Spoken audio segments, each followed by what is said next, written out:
Hello मेरे प्यारे बच्चों, welcome to my YouTube channel Imperial Academy. आज हम कर रहे हैं रिफ्रैक्शन थ्रू लाइट का नेक्स्ट पार्ट, जो है refraction through light a prism, refraction of light through a prism. तो बच्चों, प्रिज्म जो है कुछ इस तरह का एक ऑब्जेक्ट दिखता होगा जिसके 5 फेसेस होंगे, 1 2 3 4 एंड ये 5 फेसेस। अब जब मैं इसमें से रे ऑफ लाइट पास करूंगा ना, जैसे आपको ये इमेज दिख रही है कि रे ऑफ लाइट ऐसे जाएगी एंड वो सामने टकरा के फिर बेंड हो जाएगी। अब आप कहोगे बच्चों कि सर ने अंधेरा क्यों कर रखा है? कुछ भी गलत नहीं हो रहा, सिर्फ एक एक्सपेरिमेंट डेमोन्स्ट्रेट करने के लिए आपको ये दिखाया जा रहा है। देखिए, अब ये मेरे पास एक लेज़र लाइट है, अभी आपको दिखेगी। दैट इज़ द वो अगरबत्ती होती है ना, ताकि स्मोक क्रिएट हो सके, आपको लेज़र बीम दिख सके, इसलिए लगाई है। अब यहाँ आप देखोगे एक प्रिज्म है। अब प्रिज्म में एंगल ऑफ डिवीएशन कैसे होगा? देखिए, मैंने लाइट एक इंसिडेंट रे ऐसे जा रही है, इंसिडेंट एंड प्रिज्म से टकराते ही वो लाइट जो है डेविएट कर गई अपने ओरिजिनल पाथ से। आप क्लियरली देख पाओगे कि लाइट कैसे डेविएट कर रही है, और अगर मैं इसको सीधा कर दूंगा तो लाइट और ज़्यादा डेविएट करेगी। अब मैं इसको थोड़ा सा बेंड करूंगा तो लाइट कम डेविएट करेगी, जितना मैं सीधा करता जाऊंगा लाइट ज़्यादा डेविएट करेगी।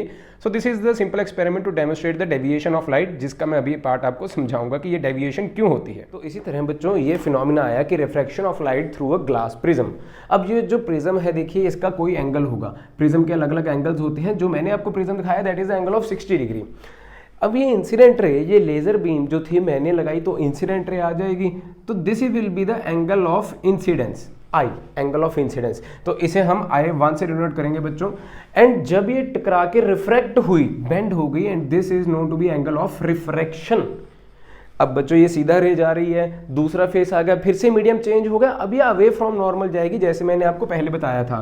So this will be the angle R2 and this will be the angle of emergence known to be angle of I2। Angle of emergence को हम नाम दे देंगे एंगल ऑफ I2, क्योंकि अगर इसको देखिए, ये सीधी रे जा रही है। अगर इसको बेंड ना होना तो इसका ओरिजिनल पाथ ये होता ना बच्चों, ऐसे सीधा। एंड ये जो बेंड लाइट है, अगर कोई बंदा उस तरफ देखेगा तो उसको तो सोर्स ऑफ लाइट लगेगा कि पीछे से आ रहा है। तो original path and refracted path में कितना एंगल बन गया? That is known to be angle of deviation.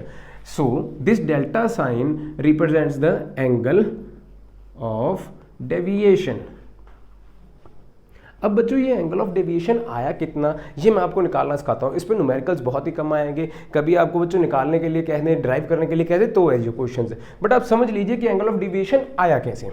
अब यहाँ से बच्चों देखिए, इस पार्ट को बनाऊंगा सिर्फ लेफ्ट हैंड साइड को। ये होगी हमारे पास incident ray and this is to be the normal. So this will be the angle of incidence. अब बच्चों, इसको जाना तो सीधा चाहिए था, लेकिन ये हो गई bend. So this will be the angle of refraction, but ये डेविएट हो गई ना अपने पाथ से, तो इसे हम मान लेंगे डेल्टा 1। तो बच्चों, वर्टिकल ऑपोजिट एंगल लगा के हम ये लिख सकते हैं कि angle I is equal to delta 1 plus R1। ऐसा हो जाएगा ना, क्योंकि वर्टिकल ऑपोजिट एंगल्स बच्चों क्या होते हैं? इक्वल होते हैं। तो अब देखिए, इसको मैं कैसे लिखूंगा? Angle I1 is equal to delta plus angle R1। ये चीज बच्चों क्लियर होगी ना, क्योंकि I1 और R1 जो है वर्टिकल ऑपोजिट एंगल्स आ जाएंगे, और ये डेल्टा, ये बिल्कुल क्रॉस बना रहे हैं, because this is a vertical opposite angle. अगर रीजन लिखना है तो लिख लीजिए, कोई एतराज नहीं। अब बच्चों, उस फेस की तरफ देखिए, वो फेस कैसा आएगा?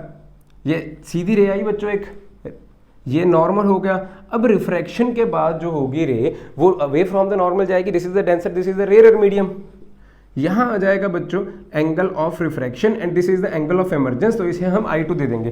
कि अगर हम इसको इस तरफ ट्रेस करें तो बच्चों ये आना चाहिए था, ये डेविएट हो गई ना इतना, ये लाइट इतना डेविएट हो गई ओरिजिनल पाथ से। ओरिजिनली इसको इस तरफ से आना चाहिए था, लेकिन ये तो सीधा आ रही थी, तो डेविएट कितना हुई, हमने उसे डेल्टा 2 ले लिया। अब इससे ये पता लगेगा कि I2 is equal to delta 2 plus R2।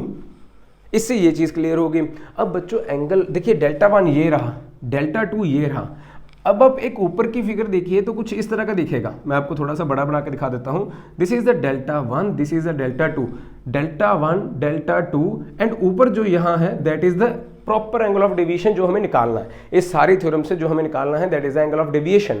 अगर आपने पढ़ा होगा पिछले साल 8th में, वैसे तो काफ़ी साल पहले पढ़ा होगा, 8th क्लास में पढ़ा होगा, तो 8th क्लास में जो था एक्सटीरियर एंगल प्रॉपर्टी आपको याद हो, या 7th क्लास में थे एक्सटीरियर एंगल प्रॉपर्टी, याद कीजिए। That is the delta 1 plus delta 2, that is the exterior angle property of triangle. ये exterior angle property of a triangle होगी कि अंदर के दोनों अपोजिट एंगल्स का सम जो है एक्सटीरियर एंगल के बराबर आएगा। This is the property of maths. तो बच्चों, डेल्टा 1 की वैल्यू कितनी आई हमारे पास? यहाँ से डेल्टा वन की वैल्यू निकालिए, R1 यहाँ प्लस का उधर जाके माइनस का, सो this will B I1 minus R1 sorry. अब बच्चों यहाँ से डेल्टा टू की वैल्यू निकालिए, that will be the plus I2 minus R2। This is the angle of, this is the value of delta two. अब यहाँ से बच्चों थोड़ा सा इरेज करना पड़ेगा, डेल्टा वन डेल्टा टू दोनों प्लस में है तो इकट्ठे कर लीजिए, माइनस का साइन कॉमन निकालिए, R1 प्लस R2 एंगल जो भी आएगा that is the angle of deviation. यानी कि angle of incidence and angle of emergence अगर हम निकाल लेंगे उनको प्लस कर लीजिए, angle of refraction 1 and angle of refraction 2 अगर निकाल लोगे तो उनको भी प्लस कर दीजिए, और जो सम आएगा उनको आपस में माइनस करके आपको प्रॉपर एंगल ऑफ डेविएशन पता लग जाएगा कि प्रिज्म में कितना हुआ। जो लाइट ओरिजिनली एंगल पे जानी चाहिए थे उस एंगल से कितना डेविएट होकर गई ये लाइट, ये आपको मालूम पड़ जाएगा। अब ये जो एंगल ऑफ डेविएशन है ये 4 रीजंस पे बेस्ड है। कौन से फैक्टर्स पे डिपेंड करती है angle of deviation? Now angle of deviation first depends on the material of prism. जैसा बच्चों मटेरियल होगा वैसा ही तो एंगल ऑफ डेविएशन होगा। अगर मटेरियल थोड़ा सा गाढ़ा हुआ, पानी से ज़्यादा गाढ़ा हुआ अगर मटेरियल, तो angle of deviation will be more, क्योंकि वो लाइट जो है और स्लो हो जाएगी एंड और जो है ज़्यादा बेंड होगी, तो इससे एंगल ऑफ डेविएशन पे असर पड़ेगा। ज़्यादा गाढ़ा मीडियम होगा तो ज़्यादा बेंड होगी, कम गाढ़ा मीडियम होगा प्रिज्म के अंदर तो कम बेंड होगी। दूसरा बच्चों आ जाएगा हमारे पास एंगल ऑफ प्रिज्म, कि ये जो प्रिज्म का एंगल है इस पे कैसे डिवाइड करेगी वो सी पार्ट में बताएंगे, जब हम अलग अलग तरह के प्रिज्म्स लेंगे। आपको मैं एक्सपेरिमेंट्स करके दिखाऊंगा, कोई दिक्कत नहीं है। जैसे ये 60 हो गया, यहाँ 90 30 की लिख सकते हैं, मतलब अलग अलग शेप्स के प्रिज्म्स लिख सकते हैं, 90 45 45 60 60 60। ये तो एक नॉर्मल प्रिज्म था जो मैंने आपको दिखाया। तो एंगल ऑफ प्रिज्म पे डिपेंड करेगी, जैसे एंगल ऑफ प्रिज्म चेंज होगा वैसे ही ये डेविएशन भी चेंज होगी। थर्ड बच्चों आता है angle of incidence. Angle of incidence, अगर इंसिडेंस का एंगल बच्चों चेंज होगा तो इमरजेंस का एंगल ऑटोमेटिकली चेंज हो जाएगा, R1 एंड R2 भी तो चेंज होगा। So it will depend on the angle of incidence, जैसा एंगल ऑफ इंसिडेंस होगा वैसे ही एंगल ऑफ डेविएशन भी होगा। तो इसका प्रॉपर ग्राफ ये आ जाएगा बच्चों कुछ इस तरह का।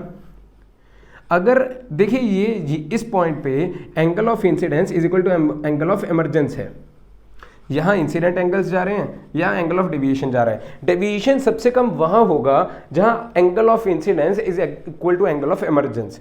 जहाँ angle of incidence and angle of emergence equal होगा, बराबर होगा, वहाँ डेविएशन का एंगल सबसे कम होगा। इस बात का आपको एमसीक्यू क्वेश्चंस में ध्यान रखना है। चौथी लाइट बच्चों आ जाएगी कलर ऑफ लाइट या वेवलेंथ हम जिसे कह सकते हैं। वेवलेंथ जो होती है सबसे ज़्यादा रेड की एंड सबसे कम जो होती है वो होती है वायलेट की। तो जैसे वेवलेंथ होगी, क्योंकि अगर रेड है तो एंगल ऑफ डेविएशन कम आएगा, वो जल्दी भाग जाएगी उसमें से। जिसका बच्चों जो ज़्यादा स्पीड से निकल सकता है उसका एंगल ऑफ डेविएशन भी कम होगा, बस इतना याद रखना है। रेड जो जाएगा ज़्यादा जल्दी जाएगा क्योंकि टॉप पे है तो एंगल ऑफ डेविएशन कम होगा। वायलेट जो है उसका नाम भी तो कम होगा तो एंगल ऑफ डेविएशन जो है उसका ज़्यादा होगा। बस इतना सा याद रखिए, एंगल ऑफ डेविएशन यानी कि लाइट कितना बेंड कर सकती है। ठीक है, तो इन 4 फैक्टर्स के ऊपर आपकी wavelength of the prism depend कर refraction of the prism depend करता है। इसी के साथ बच्चों बी पार्ट खत्म हुआ, आगे चलेंगे हम सी पार्ट के क्वेश्चंस पे जहां प्रिज्म जो है अलग अलग एंगल्स के आ जाएंगे।